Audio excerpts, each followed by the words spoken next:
I want you to imagine something for a second. Picture the largest empire the world has ever seen. An empire so vast that it stretched from the Pacific Ocean all the way to the gates of Europe. An empire that conquered more land in 25 years than the Roman Empire did in 400. An empire that ruled over 100 million people and controlled nearly a quarter of the entire planet's landmass. Now imagine that empire completely falling apart, crumbling into dust, vanishing from the world stage as if it had never existed. That's exactly what happened to the Mongol Empire, and today I'm going to reveal the secret that destroyed it. The truth behind its collapse is going to shock you because it wasn't what most people think. Stay with me, because by the end of this video, you're going to understand how the greatest empire in human history ate itself alive from the inside out. Before we dive into what destroyed the Mongols, we need to understand just how incredible this empire really was. And I'm not exaggerating when I say incredible. In the early 1300s, the Mongol Empire was an unstoppable force. Under Genghis Khan and his descendants, these nomadic warriors from the steppes of Central Asia conquered everything in their path. They crushed the mighty Chinese dynasties. They obliterated the Islamic Golden Age centers of learning and culture. They smashed through Eastern Europe like a hot knife through butter. The Mongols were terrifying, efficient, and absolutely ruthless. Their military tactics were centuries ahead of their time. They had a postal system that would make modern logistics companies jealous. They promoted trade along the Silk Road and created a period of relative peace and prosperity known as the Pax Mongolica. But here's where it gets interesting. Despite all of this power, despite all of this military might, despite ruling over the largest contiguous land empire in history, the Mongol Empire began to fracture and fall apart less than 100 years after Genghis Khan's death. By the mid-1400s, the empire that had once seemed invincible was gone, completely gone, split into warring factions, conquered by former subjects, reduced to minor kingdoms and tribal territories. So what happened? What could possibly bring down such a powerful empire so quickly? Most history books will give you the standard answers. They'll talk about overextension, about the empire being too large to govern effectively. They'll mention succession disputes and civil wars between Genghis Khan's descendants. They'll point to the rise of new powers like the Ming dynasty in China and the various Russian principalities. And sure, all of these factors played a role, but they're missing the real secret, the hidden truth that set everything else in motion. The Mongol Empire wasn't destroyed by external enemies or simple administrative problems. It was destroyed by a fundamental contradiction at its very core, a secret weakness that was baked into the empire from the very beginning. And that secret was this: the Mongols never figured out how to stop being conquerors and start being rulers. Let me explain what I mean by that, because this is crucial to understanding everything that follows. The Mongol Empire was built on conquest. Their entire society, their entire identity, was wrapped up in warfare and expansion. Mongol boys learned to ride horses before they could walk. They learned to shoot arrows while galloping at full speed. Their entire economy was based on raiding, looting, and extracting tribute from conquered peoples. Genghis Khan created a system where success meant military victory, where status came from battlefield prowess, where wealth came from plunder. This worked brilliantly when there were still lands to conquer. As long as the empire was expanding, there was always wealth flowing in, always new territories to divide among ambitious generals, always new campaigns to keep the warriors occupied and satisfied. But here's the problem. Eventually, you run out of places to conquer. By the mid-1300s, the Mongols had pushed as far as they could go. They had reached the natural boundaries of their expansion, geographical limits, strong resistance from settled empires, oceans they couldn't cross with their cavalry. And when the conquest stopped, everything that held the empire together began to unravel. Think about it like this. Imagine you have a business that's built entirely on acquiring new customers, but you have no plan for actually retaining those customers or providing them with ongoing value. As long as you keep growing, everything seems fine. But the moment that growth stops, the whole house of cards collapses. That's exactly what happened to the Mongols. When the military expansion slowed down and eventually stopped, several things happened almost simultaneously, and each one fed into the others in a vicious cycle of decline. First, the Mongol warriors became idle and restless. These were men whose entire purpose in life was warfare. When there were no more campaigns to fight, no more enemies to defeat, they turned on each other. Second, the flow of new wealth from conquests dried up. The empire had to start actually governing and taxing the lands it controlled, which meant developing administrative systems and bureaucracies, things the Mongols were neither interested in nor particularly good at. Third, without a common external enemy to unite against, the different factions within the Mongol ruling class started competing for the existing resources rather than working together to acquire new ones. But it gets even more interesting when you look at the specific mechanisms of decline. Let's start with the succession issue, which is where a lot of historians focus their attention. Genghis Khan died in 1227, and even though he had designated a successor, the question of who should rule became a constant source of conflict. Now, you might think this is just normal royal family drama, but it was actually much deeper than that. The Mongol system of succession was based on a concept called the Kurultai, which was a council of Mongol chiefs and princes who would gather to select the next great Khan. In theory, this was a meritocratic system where the most capable leader would be chosen. In practice, it was a recipe for disaster. Here's why. After Genghis Khan's death, his empire was divided among his 4 sons, with the overall leadership going to his 3rd son, Ogedai. Each son got a portion of the empire called a khanate, and this is where the seeds of destruction were really planted. These khanates were supposed to remain loyal to the great Khan, who ruled over all of them, but they were also essentially independent kingdoms with their own armies, their own territories, and their own ambitions. Can you see where this is going? As long as Ogedai was alive, and as long as there were still conquests happening, the system held together. But when Ogedai died in 1241, everything went sideways. The Kurultai that was supposed to choose the next great Khan became a political battlefield. Different factions supported different candidates. There were delays, accusations of cheating, and outright military confrontations. Eventually, Ogedai's son Gyuk became great Khan, but he died after only 2 years. Then came Mongke, a grandson of Genghis Khan, through his youngest son Tolui. Mongke actually managed to hold things together pretty well and even launched new campaigns, but when he died in 1259, the empire exploded into civil war. This is the moment, 1259, when the Mongol Empire effectively ended as a unified entity. Mongke's brothers Kublai and Arik Bokhe both claimed to be the rightful great Khan. They raised armies against each other and fought a 4-year civil war that devastated parts of the empire and permanently split the Mongol ruling class into hostile factions. Kublai eventually won, but it was a Pyrrhic victory. The other Khanates, the Golden Horde in Russia, the Chagatai Khanate in Central Asia, and the Ilkhanate in Persia, basically stopped recognizing the authority of the great Khan. They became independent in all but name. Now, this is where the secret I mentioned earlier really comes into play. If the Mongol Empire had developed strong institutions of government, if they had created systems and structures that could survive leadership, disputes, this civil war might have been just a bump in the road. But they hadn't. The empire was held together by personal loyalty to the great Khan and by the constant momentum of military conquest. When both of those things disappeared, there was nothing left to keep the empire united. The Mongols had never transitioned from a tribal confederation held together by charismatic leadership and the promise of loot to a stable state held together by law, administration, and shared institutions. Let me give you a specific example of how this played out. In China, Kublai Khan actually tried to do something different.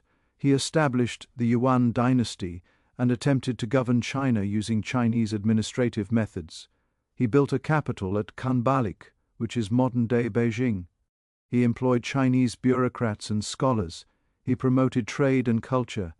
In many ways, Kublai was trying to solve the exact problem I'm talking about, trying to transform a conquest empire into a stable governing state.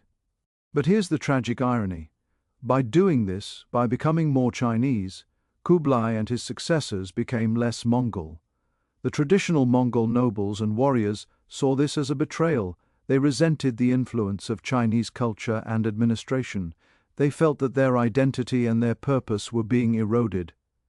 This created a split within the Mongol ruling class in China between those who embraced the new system and those who clung to the old ways. Meanwhile, back on the Mongol homeland on the steppes, the traditional way of life continued, but without the wealth from conquests, the various Mongol tribes started fighting among themselves over pasture lands and resources, just like they had before Genghis Khan united them. The centrifugal forces that Genghis had overcome through the promise of unlimited conquest came roaring back. And this is happening simultaneously across all the different parts of the empire. In Persia, the Ilkhanate is dealing with its own succession crises and trying to govern a sophisticated Islamic civilization with Mongol military methods. In Russia, the Golden Horde is extracting tribute from Russian princes, but not really integrating the territories or building lasting institutions. In Central Asia, the Chagatai Khanate is fragmenting into smaller pieces as different tribal leaders assert their independence. But there's another layer to this story that often gets overlooked, and it has to do with religion. When Genghis Khan was building his empire, the Mongols were shamanists who practiced a kind of nature worship, IP and ancestor veneration, but they were also remarkably tolerant of other religions. Genghis Khan's law code, the Yasa, explicitly protected religious figures and exempted them from taxation. This made sense from a practical standpoint because it reduced resistance in conquered territories. If you're a Christian in Georgia, or a Muslim in Persia, or a Buddhist in Tibet, and the Mongols come along and say, "We'll protect your religious freedom as long as you submit to our rule and pay tribute," that's actually not a bad deal compared to the alternatives.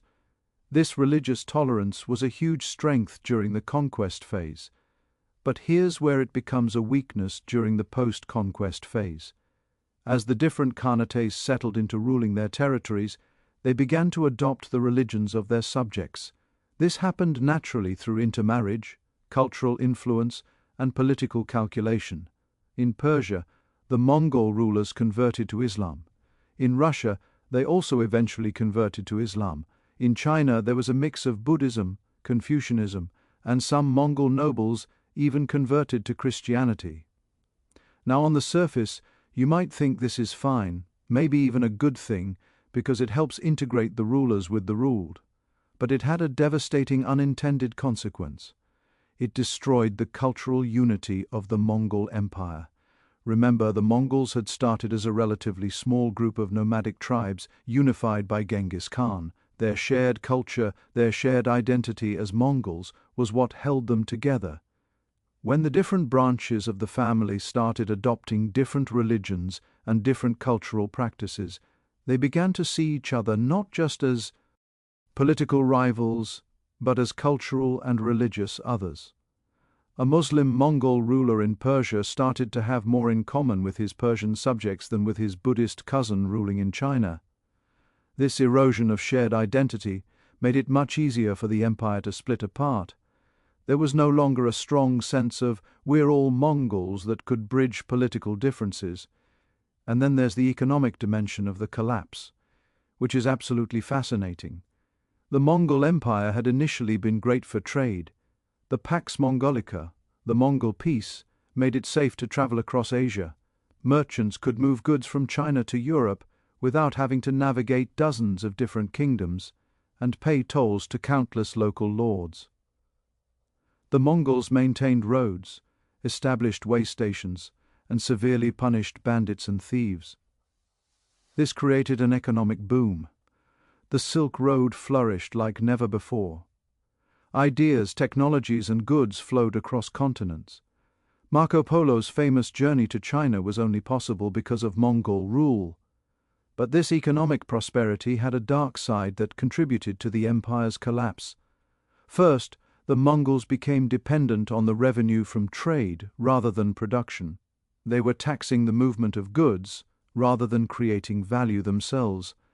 This meant that when trade routes shifted, or when political instability disrupted trade, which is exactly what happened when the empire started fragmenting, the economic foundation of Mongol rule crumbled. Second, the wealth from trade and tribute created massive inequality within Mongol society. The ruling elite became fabulously wealthy, while ordinary Mongol herders saw little benefit. This created resentment and social tension. Third, and this is really important, the economic integration of the empire meant that diseases could spread faster than ever before.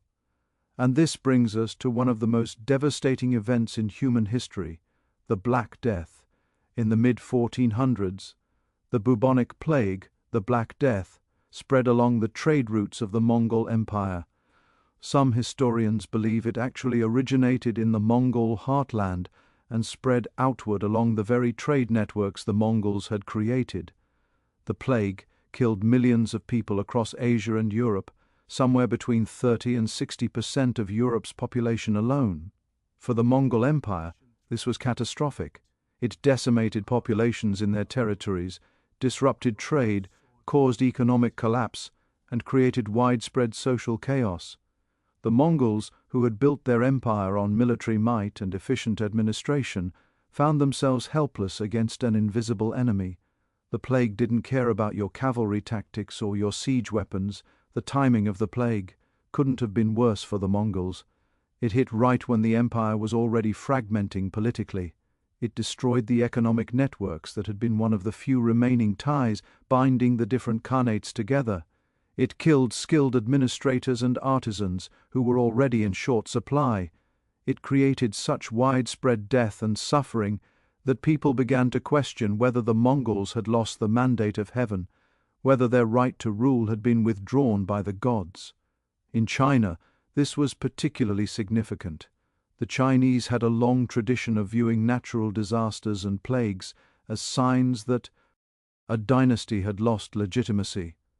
When the Black Death hit, combined with flooding of the Yellow River and other natural disasters, it seemed clear to many Chinese that the Yuan dynasty's time was up. And this leads us to another crucial factor in the empire's collapse: the resistance of conquered peoples. During the height of Mongol power, resistance was futile. The Mongols were so militarily superior that rebellions were crushed quickly and brutally. Cities that resisted were sometimes completely destroyed as a warning to others. But as Mongol power weakened, as the empire fragmented, as plague and economic problems created chaos, resistance became more feasible and more common. In China, secret societies and rebel groups began organizing against Yuan rule. These groups had names like the Red Turbans and the White Lotus. They combined anti-Mongol sentiment with religious and social grievances. They appealed to Chinese nationalism and the desire to restore native Chinese rule. The most successful of these rebels was a man named Zhu Yuanzhang, who started life as a poor peasant and Buddhist monk. He joined the Red Turbans and quickly rose through the ranks due to his military and political skills. By 1368, just over 100 years after Kublai Khan had founded the Yuan dynasty, Zhu Yuanzhang had captured Beijing and driven the Mongols out of China. He established the Ming dynasty, and the Mongols retreated back to their homeland on the steppes. This was a massive blow to Mongol prestige and power. China had been the wealthiest and most populous part of the empire. Losing it meant losing enormous amounts of revenue and resources. Meanwhile, in Russia, the Golden Horde was facing its own challenges. The Russian principalities, which had been paying tribute to the Mongols for over a century, began to resist. The Grand Duchy of Moscow, in particular, grew increasingly powerful and defiant.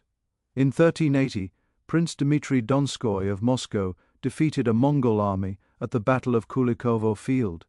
Although the Mongols remained dominant for another century, this battle was a turning point. It showed that the Mongols could be beaten. It inspired Russian resistance and national consciousness. By 1480, Moscow had stopped paying tribute to the Mongols altogether, effectively ending Mongol rule over Russia.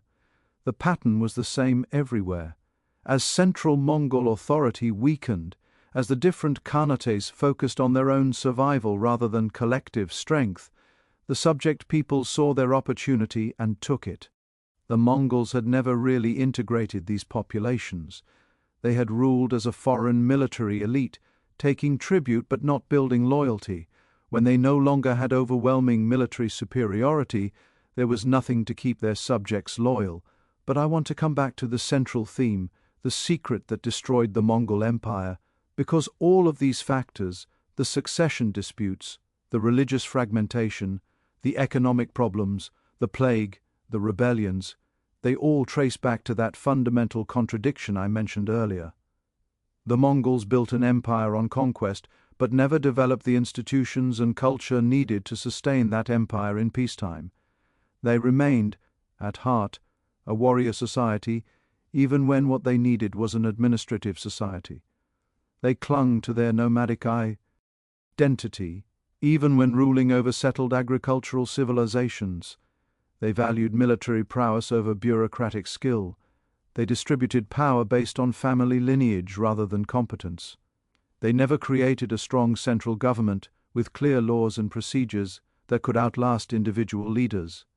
Every time a great Khan died, the whole system was thrown into question because it depended on personal authority rather than institutional authority. Compare this to other successful empires throughout history.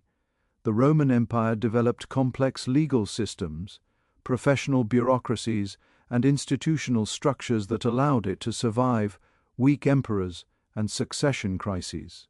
The Chinese empires had the mandate of heaven and the imperial examination system that created a class of educated administrators. The Ottoman Empire developed the devshirme system and other institutions that, for all their flaws, provided continuity and stability. The Mongols never created anything comparable. They relied on the personal charisma and authority of the great Khan, and on the loyalty of the Mongol warrior elite. This worked brilliantly under Genghis Khan, who was a once-in-a-millennium leader. It worked reasonably well under his immediate successors, but it couldn't survive the strains of empire over the long term. There's a deeper truth here about the nature of empires and power. Military conquest is relatively easy compared to political consolidation. Throughout history, we've seen plenty of examples of brilliant military commanders who could conquer territories but couldn't govern them. Alexander the Great conquered from Greece to India, but his empire fell apart immediately after his death because he had focused on conquest rather than administration. Napoleon conquered most of Europe but couldn't create lasting institutions to maintain his empire. The Mongols are perhaps the most extreme example of this pattern because their empire was so vast and their culture was so fundamentally oriented toward warfare rather than governance. And there's something tragic about the Mongol collapse because they came so close to solving the problem. Kublai Khan, in particular, seems to have understood what needed to be done. He tried to create a stable, well-governed state in China. He tried to balance Mongol military traditions with Chinese administrative expertise. He tried to promote trade, culture, and prosperity rather than just conquest and plunder. But he was fighting against the entire weight of Mongol culture and tradition. The other Mongol nobles saw his efforts as weakness or betrayal. They wanted to remain warriors, not become bureaucrats. They wanted to maintain their identity as Mongols, not become Chinese. This tension between preserving identity and adapting to circumstances is something that every empire faces. The British Empire faced it when trying to rule India. The Romans faced it when incorporating diverse peoples and cultures. The challenge is to create unity without destroying diversity, to integrate without assimilating, to govern effectively without losing what made you powerful in the first place. The Mongols never found that balance. In trying to remain true to their warrior roots, they failed to adapt to the needs of governing a vast empire. And in the cases where they did adapt, like Kublai Khan in China, they lost the support of the traditional Mongol elite. By the late 1400s, the Mongol Empire existed only as a memory. The different khanates had either collapsed entirely or transformed into something that would have been unrecognizable to Genghis Khan. The Yuan dynasty in China had been replaced by the Ming. The Ilkhanate in Persia had fragmented into various Turkish and Persian states. The Golden Horde had broken into smaller khanates that would eventually be conquered by Russia. The Chagatai Khanate had split into eastern and western halves that fought each other and were eventually absorbed by other powers. The Mongols themselves retreated to their homeland on the steppes, where they returned to tribal confederation and internecine warfare. There was one last gasp of Mongol imperial ambition. In the late 1400s, a conqueror named Timur, also known as Tamerlane, who claimed descent from Genghis Khan, built a massive empire across Central Asia and into India and the Middle East. But Timur's empire was even more unstable than the original Mongol Empire. It was purely military, with no administrative structure at all, and it collapsed immediately after his death. It was like a final demonstration of the lesson the Mongols had never learned: conquest without governance is unsustainable. But here's what's really fascinating. Despite the complete political collapse of the Mongol Empire, the Mongols left a lasting legacy that shaped the world in profound ways. The Mongol conquests had mixed populations and spread technologies across continents. Ideas that developed in China reached Europe much faster because of Mongol trade routes. The concept of paper money, printing technologies, gunpowder weapons, all spread more rapidly because of the Mongol Empire. The Mongols had also demonstrated that it was possible to create a vast multi-ethnic empire based on meritocracy rather than ethnicity. While they ultimately failed to sustain it, the idea had been proven viable.